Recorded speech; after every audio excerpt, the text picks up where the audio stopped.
This is SolidWorks 2020 and I would like to see whether this bar and this board are in one plane on the right side. To do that I should, let's say, hold down the scroll wheel of the mouse and rotate the image, but obviously I cannot see exactly there to see whether they are in one line or not.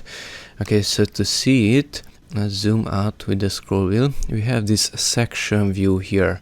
You can use the section view from view, display and section view also. Okay, so click on that one. This shows us this plane, and from here on the left side at section 1 we can choose between different planes. Let's say I want to use this one.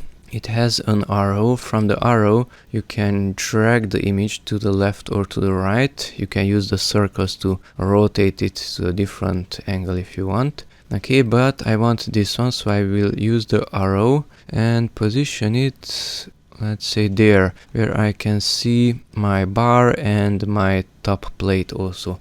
So accept it with this green sign, and let's zoom in with the scroll wheel, and no, they are not in one line.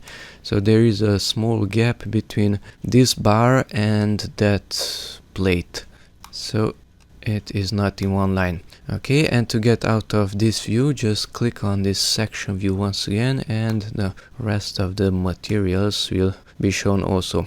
Okay, that's it, the section view in SolidWorks 2020.